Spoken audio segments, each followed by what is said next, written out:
다 함께 사도신경으로 신앙을 고백하시겠습니다. 전능하사 천지를 만드신 하나님 아버지를 내가 믿사오며 그 외아들 우리 주 예수 그리스도를 믿사오니 이는 성령으로 잉태하사 동정녀 마리아에게 나시고 본디오 빌라도에게 고난을 받으사 십자가에 못 박혀 죽으시고 장사한 지 사흘 만에 죽은 자 가운데서 다시 살아나시며 하늘에 오르사 전능하신 하나님 우편에 앉아 계시다가 저리로서 산자와 죽은 자를 심판하러 오시리라. 성령을 믿사오며 거룩한 공회와 성도가 서로 교통하는 것과 죄를 사하여 주시는 것과 몸이 다시 사는 것과 영원히 사는 것을 믿사옵나이다. 아멘. 301장 찬송을 다 함께 부르시겠습니다. 301장 찬송을 다 함께 부르시겠습니다.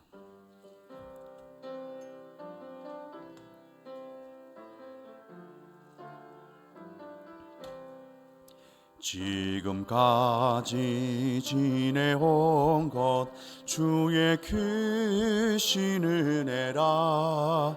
희 없는 주의 사랑 어찌 이루 말하랴. 자나깨나 주의 소리 항상 살펴주시고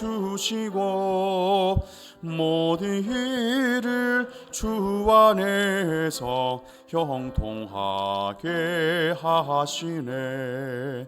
몸도 맘도 연약하나 새 힘 받아 살았네. 물 붓듯이 부으시는 주의 은혜 족하다. 사랑 없는 거리에 나 험한 산길 헤맬 때 주의 손을 굳게 잡고 하며 가리라. 주님 다시 배울 날이 날로 다가와 무거운 짐 주께 맡겨 벗을 날도 멀잖네. 나를 위해 예비하신 고향 집에 돌아가 아버지의 품 안에서 영원토록 살리라. 아멘. 함께 보실 말씀은 구약성경 사무엘하 2장 말씀이 되겠습니다. 구약성경 사무엘하 2장 말씀이 되겠습니다. 2장 12절로부터 17절까지 말씀을 보겠습니다. 여러분의 큐티집에는 32절까지 되어 있는데요. 본문 내용이 많이 길므로 17절까지만 읽으시고 나누겠습니다. 사무엘하 2장 12절로부터 17절까지 말씀을 교독하신 후에 17절을 합독하시겠습니다. 넬의 아들 아브넬과 사울의 아들 이스보셋의 신복들은 마하나임에서 나와 기브온에 이르고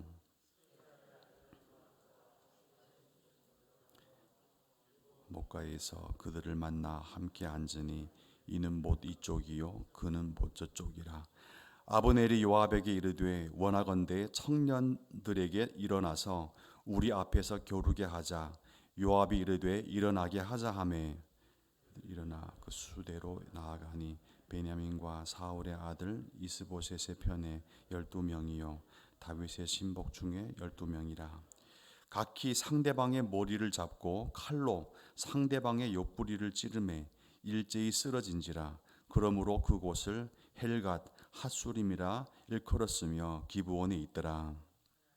싸움이 심히 맹렬하더니 아브넬과 이스라엘 사람들이 다윗의 신복들 앞에서 패하니라. 아멘. 새벽예배 나오실 때 6분의 성도님께서 1000번째 예물을 한 분의 성도님께서 감사의 헌금을 올리셨습니다. 감사의 제목을 나누겠습니다. 오늘 백내장 수술합니다. 하나님의 은혜 중에 모든 것이 형통하게 하여 주시옵소서. 아멘. 어제에 이어서 사무엘하 말씀을 통하여 새벽 기도의 설교를 하고자 합니다. 사울 왕이 죽고 이스라엘은 드디어 사울의 아들인 이스보셋과 다윗을 왕으로 삼았던 이런 대치 구도로 갈라지게 됩니다. 어제 나눈 말씀 중에는 어떻게 하여서 이스보셋이 이제 왕으로 되었는지, 그리고 다윗이 사울 왕과 그의 아들 요나단의 죽음을 애통해하는 모습을 함께 그려보았습니다. 근데 오늘 말씀 통해서 여러분과 저에게 주는 하나의 긴장감이 있지 않습니까? 그것은 사울의 아들인 이스보셋과 다윗을 왕으로 삼았던 유다 지파의 대치 구도가 결코 안정적이진 않았다. 그 속에서는 상당히 날카로운 그런 신경전과 대치 속에서의 칼부림이 예상되고 있다는 것을 우리는 이 본문을 읽을 때 이미 염두에 파악할 수가 있는 것입니다. 중국어에 일산불룡이호라는 이제 성구가 있습니다. 즉 산 하나에는 호랑이 두 마리가 살 수 없다는 그런 뜻이 되겠습니다. 본문에도 보면 한 나라에 왕이 두 명이 있을 수는 없다는 것을 우리는 예감할 수 있는 것이죠. 태평성세의 안정을 찾기까지는 한동안의 큰 혼란이 예상되기도 합니다. 저는 이 본문을 읽으면서 나침반을 연상시켰습니다. 나침반 아시죠? 방향을 정확히 가르쳐준 나침반. 나침반의 바늘은 정확한 방향을 맞추기 전까지는 항상 심하게 흔들리게 돼요. 요동을 치다가 나침반의 바늘이 더 이상 흔들리지 않을 때쯤 되면 그것이 정확한 남과 북을 가리킨다는 것을 우리는 상식적으로 알고 있지 않습니까? 흔들림 없는 나침반은 있을 수 없습니다. 왜냐하면 흔들리지 않으면 방향을 맞출 수가 없거든요. 흔들림 자체에 대해서 너무나 부정할 필요는 없는 것 같아요.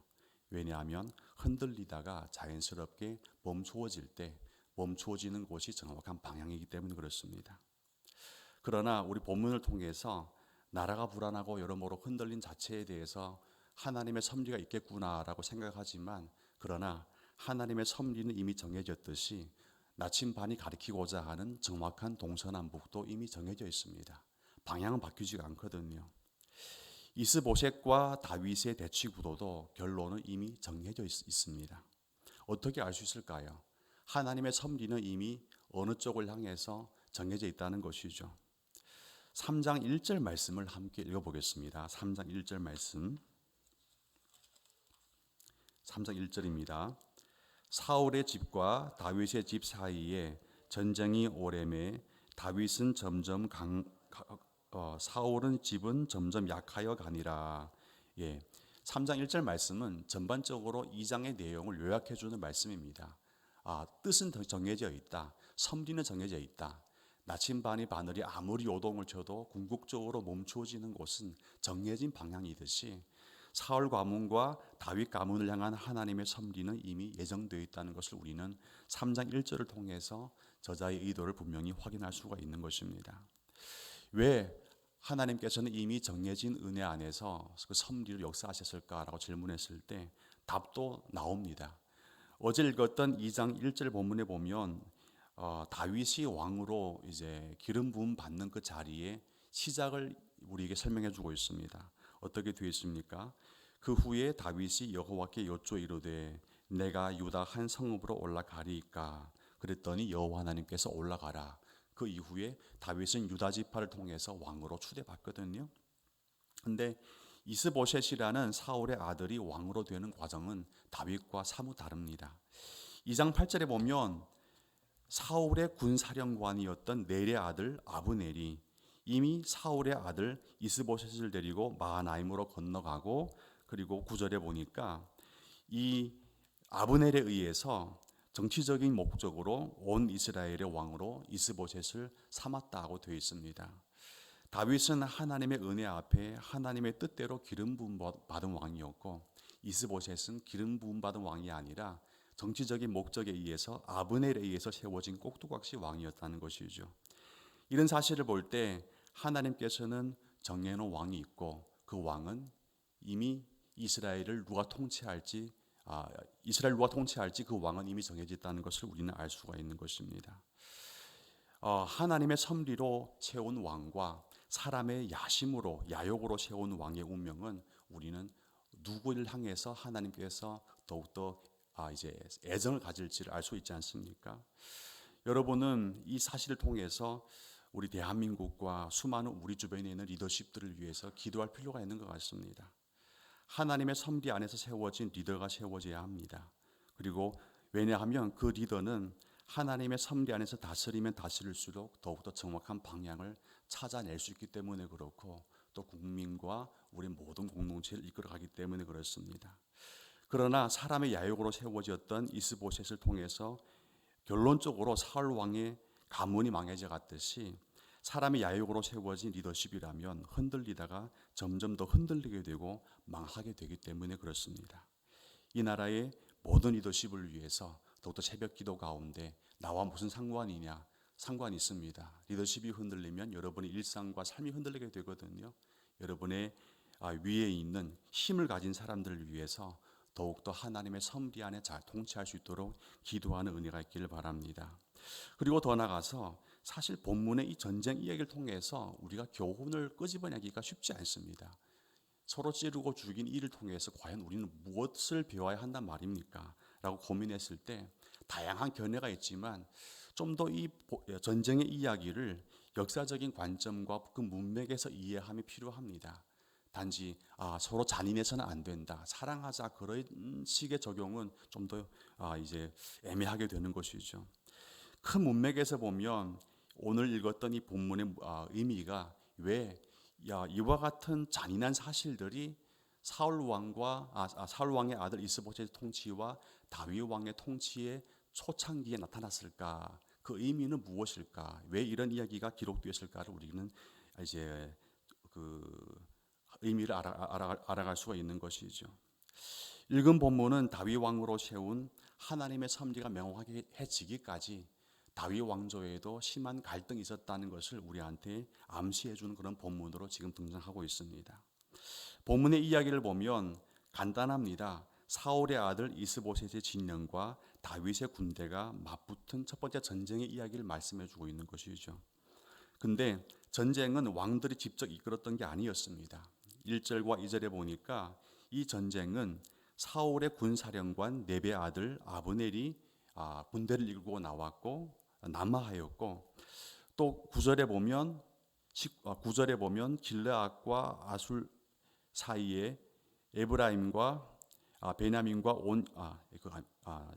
13절입니다. 수르야의 아들 요압과 다윗 신복들도 나와서 지금 기브온 목가에서 진을 쳤다고 되어 있습니다. 이 전쟁은 넬의 아들 아브넬과 수르야의 아들 요압 장군이 이끌었던 전쟁이었고, 두 장군에 의해서 지금 전쟁이 발생하게 된 것이죠. 기나긴 전쟁 과정입니다. 32절까지 전쟁을 치룬 이야기가 나오고 있거든요. 근데 다 읽어보면 조금은 이 사람들이 전쟁을 장난으로 하나라는 그런 생각을 하게 됩니다.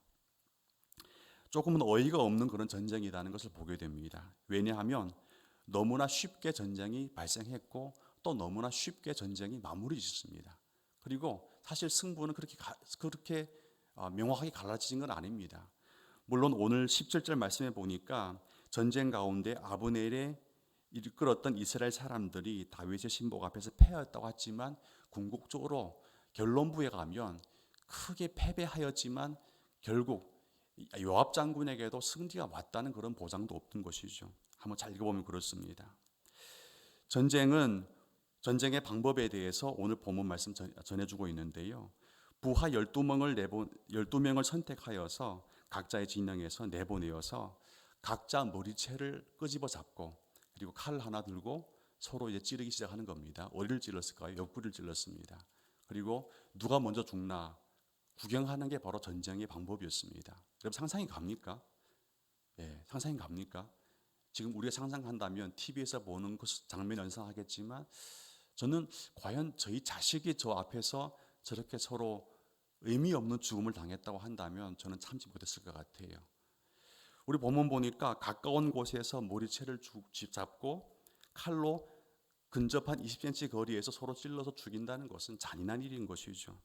그리고 찔러도 찔러서 죽은 사람들을 통해서 아무런 의미도 창출해내지 못했던 것이 오늘 여러분과 제가 읽은 이 본문의 메시지입니다. 아무런 의미도 없는 전쟁이었다. 이 사건을 통해서 궁극적으로 여러분과 저에게 전해준 하나의 메시지가 있습니다.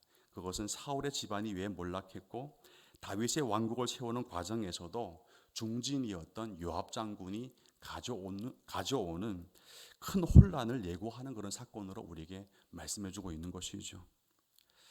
3장에 보면 아브넬은 이스보셋 왕을 배반하고 요압에게 죽임을 당합니다. 왜냐하면 나중에 보니까 이 아브넬이 요압 장군의 동생을 죽이게 되거든요. 그리고 요압은 몰랐고 전쟁을 마무리 지었고 나중에 요압은 이제 아브넬 향해서 원수를 이제 그 칼을 품게 되는 것이죠. 다윗은 분명히 아브넬을 죽이지 말라 했지만 그러나 요압 장군은 이 아브넬을 죽이게 되는 것입니다. 그러므로 다윗의 인생에서 요압 장군은요 계속 선을 넘는 그런 사건들을 만들어내게 되는 것입니다. 다윗의 인생에서 가장 골치 아픈 사람이 있었다면 바로 요압 장군이었어요. 다윗이 가장 신뢰했고 또 다윗의 주변에서 가장 중요했던 사람이 다윗의 인생에서 정작 가장 골치 아픈 사람이었다는 것이죠. 다윗의 인생에서 요압 장군을 직접 처단하지는 못했지만 다윗이 죽을 때 요압 장군에 대해서 이렇게 하라고 지시합니다. 그 지시를 누가 받았을까요? 솔로몬 왕이었어요. 그래서 솔로몬 왕 때 가서 요압 장군은 죽임을 당합니다. 처형을 당하는 것이죠. 여러분 이 사건을 통해서 좀 복잡하기는 합니다만은 어떤 의미를 찾아가기가 쉽지는 않지만은 그런 여러분과 저에게 주는 하나의 메시지가 있다면 한 나라를 통치하는 왕도 중요하지만 그 왕을 보조하는 중진, 즉 보필하는 충신들도 더욱더 중요하다는 것을 우리에게 가르쳐주고 있습니다. 요압 장군은 중진이었고 충신이었지만 궁극적으로 다윗에게는 나중에 와보니까 큰 도움이 되지 않는 그런 사람이 되었던 것이죠. 여러분 이 나라를 기도할 때, 나라를 위해 기도할 때 훌륭한 왕을 위해서도 기도해야만 합니다. 좀 전에 제가 말씀드렸다시피 하나님의 섭리 안에서 이 나라를 다스리는 왕으로 세워져야 하지만 똑같이 훌륭한 왕 못지않게 훌륭한 충신들의 보좌도 위해서도 여러분도 기도해야 되는 것이죠. 왕 혼자서만 나라를 다스리는 건 아니거든요. 왕은 너무나 훌륭한데 충신들, 즉 종진들이 별로 훌륭하지 않습니다. 욕심쟁이들이에요. 자기 뜻밖에 없습니다. 그러면 그 왕의 통치는 아무 의미 없습니다. 다윗을 보니까 그렇거든요. 요압은 너무나 실력이 탁월했지만 그 실력의 탁월함이 다윗에게 나중에 와서 도움이 되지 않는 거예요. 여러분 이 나라를 위해서 기도할 때 훌륭한 왕과 함께 훌륭한 중진들 즉 보좌의 진들을 위해서도 두 손 모아서 함께 기도하십시오. 그래야 비로소 대한민국과 우리 주변의 모든 정치적인 안정들이 이루어질 것입니다. 큰 대가를 치르고서라도 반드시 우리가 보존해야 되는 것은 국민의 생명이고 삶의 권리거든요. 그러나 오늘 본문 보니까 사람의 죽음을 거의 장난의 수준을 알고 있는 두 사람이었어요. 이런 두 사람에 의해서 왕국은 안정을 찾아가기보다는 오히려 더 혼란을 가중시킬 뿐이죠.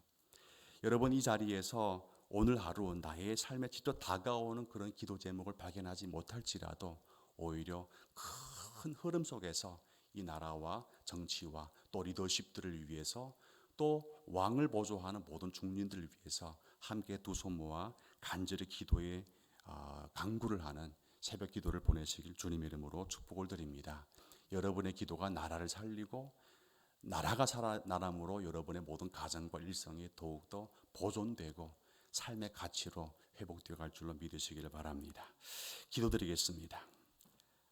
아버지 하나님, 갈라진 두 왕국을 통해서 잠시 혼란이 예고되었습니다. 그리고 그 혼란이 현실로 드러났습니다. 왜냐하면 두 왕을 대표했던 두 장군의 큰 전쟁으로 인해서 오히려 이스라엘 진영은 망하게 되고 나중에 요압 장군을 우선으로 한 다윗의 진영에도 끝끝내 큰 혼란으로 빠져들게 됩니다. 다윗의 인생에서 요압 장군이 가져다 준 큰 어려움은 말로 표현할 수 없었고 끝끝내 솔로몬 왕 때 가서 요압 장군이 솔로몬에 의해서 처단당하는 그런 결론을 보게 됩니다. 결론은 이미 정해졌고 우리는 답을 이미 알고 있습니다. 이 나라와 민족을 위해서 이 새벽 기도 가운데 왕을 위한 또 왕을 보조하는 중진들을 위한 기도의 두 손을 간절히 모으는 은혜가 있도록 역사하여 주시옵소서. 그래여서 우리 삶이 더욱더 이 나라의 부강함과 평안함으로 더욱더 보존되고 그 의미를 찾아서 하루하루 기쁨으로 달려가는 행복이 있도록 은혜를 베풀어 주시옵소서. 들어진 예물 위에도 하나님께서 은혜 위에 은혜를 더하시고 영광 가운데 모든 기도 제목에 응답의 기쁨을 더해 주길 원하며 살아계신 예수님의 이름으로 기도드립니다. 아멘. 하늘에 계신 우리 아버지여, 이름이 거룩히 여김을 받으시오며 나라가 임하시오며 뜻이 하늘에서 이루어진 것 같이 땅에서도 이루어지이다. 오늘날 우리에게 일용할 양식을 주옵시고 우리가 우리에게 죄진 자를 사여 준 것 같이 우리 죄를 사여 주옵시고 우리를 시험에 들게 하지 마옵시고 다만 악에서 구하시옵소서.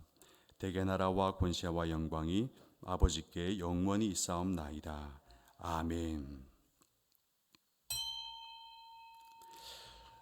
오늘 함께 나눈 이 전쟁의 이야기, 서로 지르고 죽이는 이 이야기를 통해서 여러분에게 또 저에게 허락한 하나님의 소중한 기도의 제목이 있다면 그 기도의 제목을 붙잡고 결단의 기도 한번 내리기를 원합니다.